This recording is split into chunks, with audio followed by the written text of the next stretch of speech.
This is a 1960 Renault R2087, a vintage light truck originally used by the French military back in the day.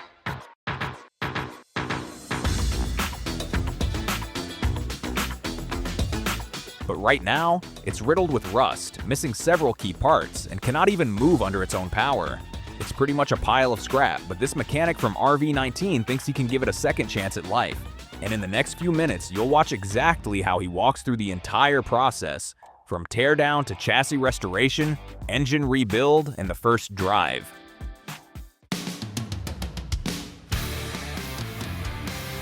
As the restorer towed the truck to his workshop, you could already tell it was in bad shape. However, a closer look at the exterior revealed something far more troubling. The truck bed had been completely overrun by rust, and the painting on the body panels was slowly fading off. But the real problems were situated far away from plain sight.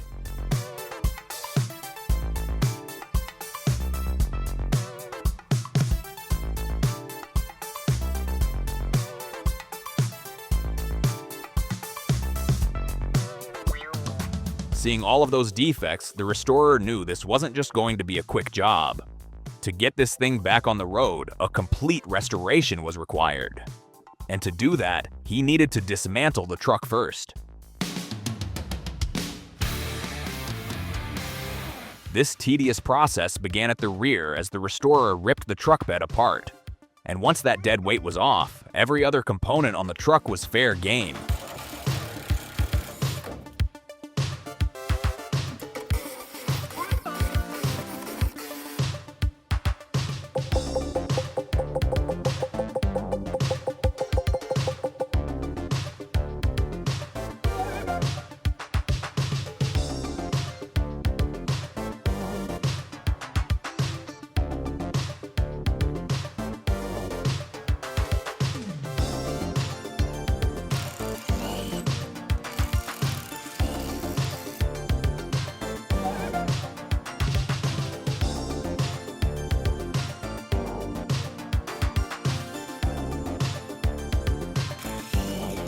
With the truck now reduced to bare bones, it was time to transition into the next phase of the project.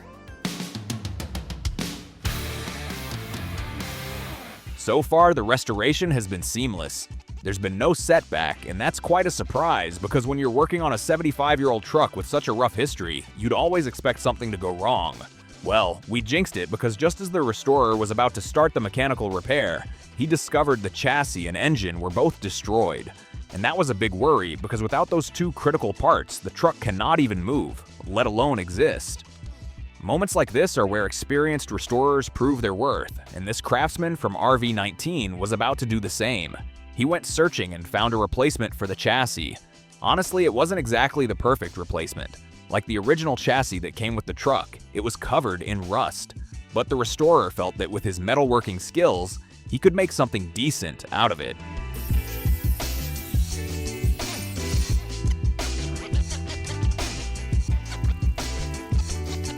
The chassis was gradually coming through, but the restorer wasn't satisfied.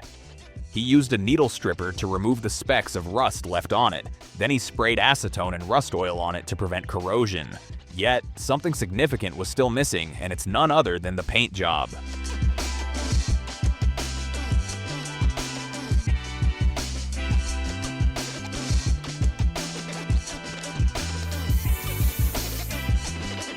The chassis, as you know, is the structural backbone of any vehicle, but it doesn't exist alone. It houses many other essential parts, which in this case needed to be restored and installed.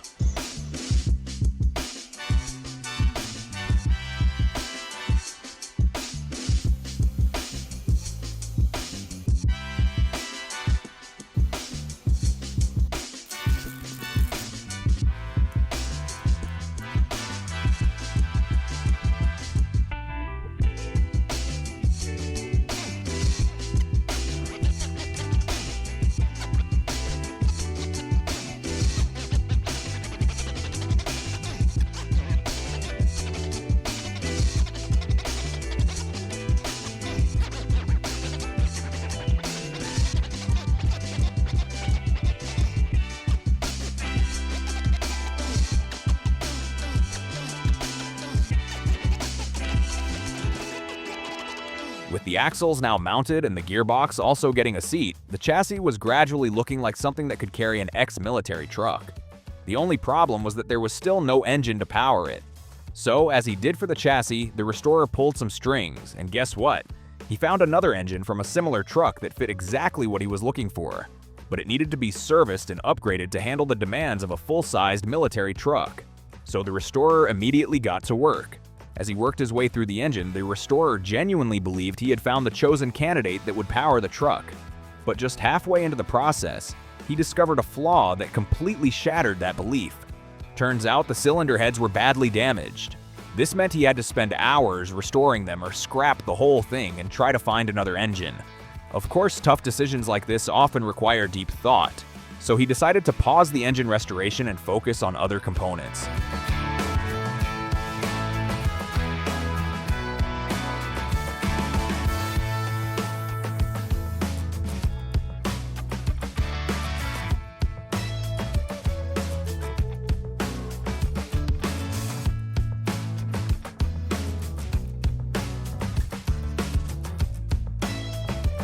Alright, it's time to make the all-important decision on the engine. Mind you, the two options had their own challenges. Sourcing another engine is a difficult and expensive adventure, and I could say the same about repairing the cylinder heads as well. But, after careful consideration, the restorer decided to do the latter.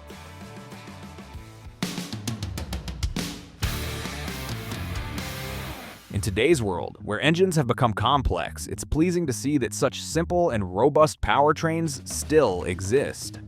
And it's even more satisfying to watch them being restored by a competent hand like this restorer from RV19. You could tell he wasn't guessing his way around. Nothing was rushed, and every move was measured, and every component was carefully calibrated to bring this engine back to life.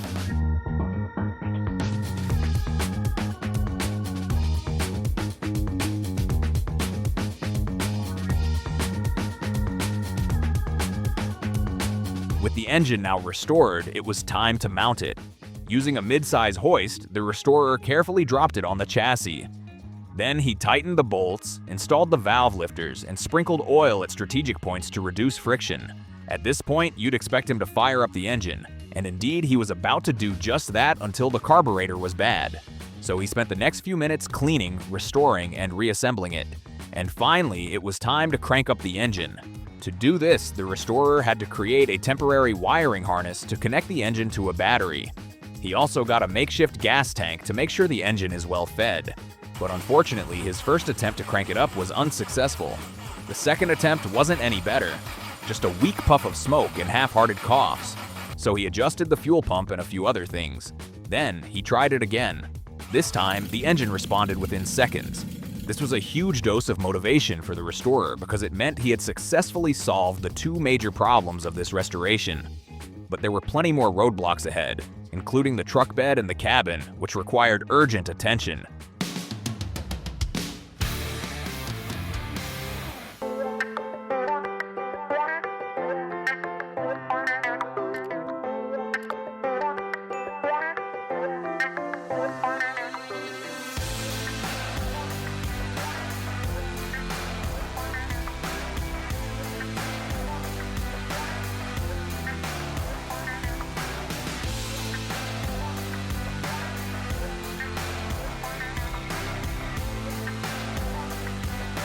With the cabin now fully stripped, it was time to rebuild it from the ground up. And to do that, the restorer had to mend every single component that's connected to it.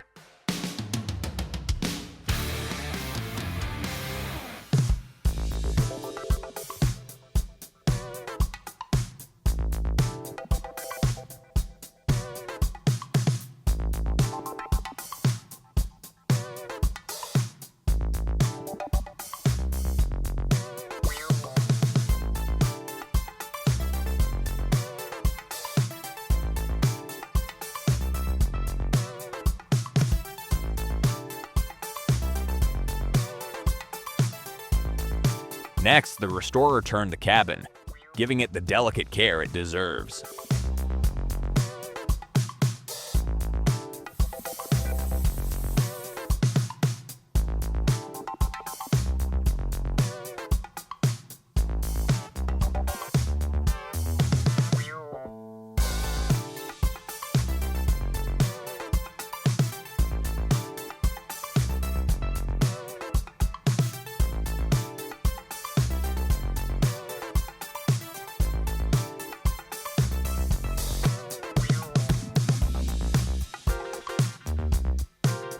After over 100 hours of work, here's the cabin looking refreshed, but it's still missing a few details. So the restorer grabbed his tools and continued the restorative work. He did one last round of sanding, cleaning, and degreasing to prep the body panels for painting.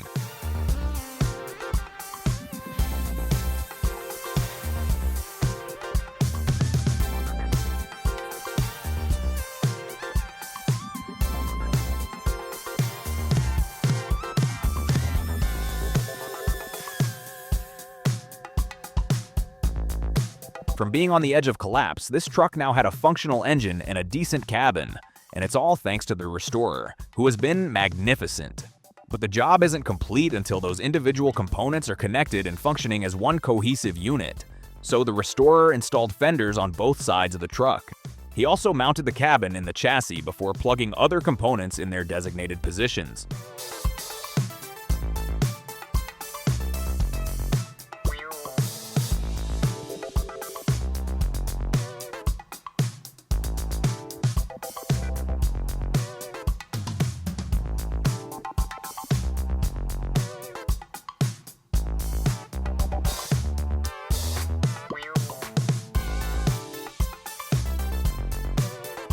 I know the restoration isn't done, but this is the part where we need to pause, reflect, and appreciate the restorer for the work he's done so far.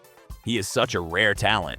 Aside from being a true professional, he is very obsessed with getting every small detail right. And that's definitely going to come in handy for this next phase of the project. Thankfully, the chairs weren't too damaged.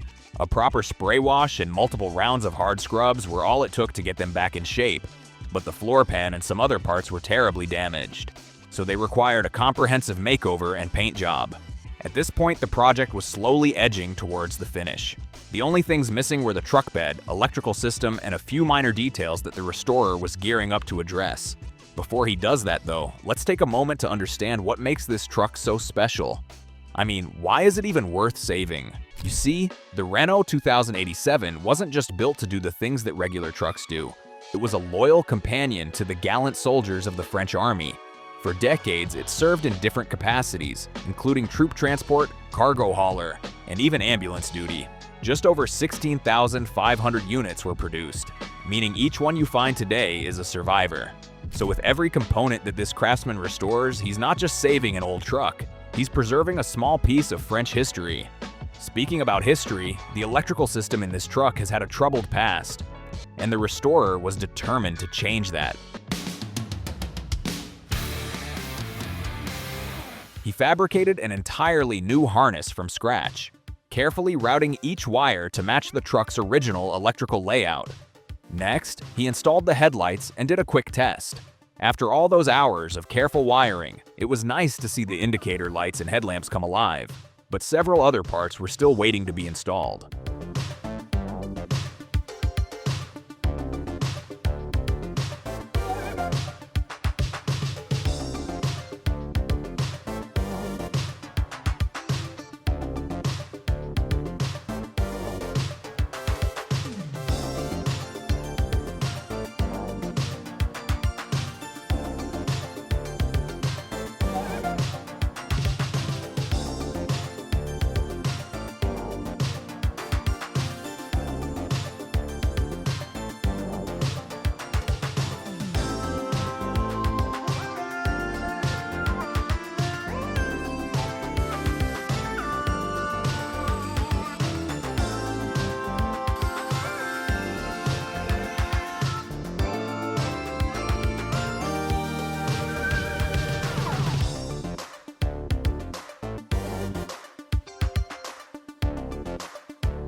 Now, it was time to tackle the last major challenge of this restoration.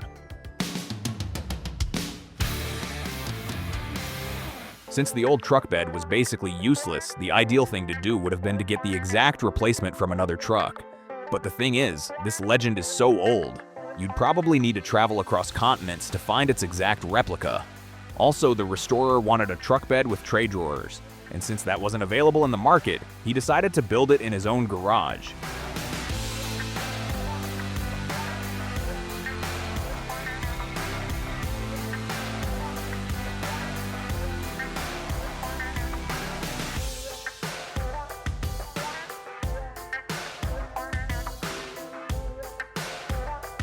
Now that the truck bed was ready, the restorer decided to put some cosmetics on it.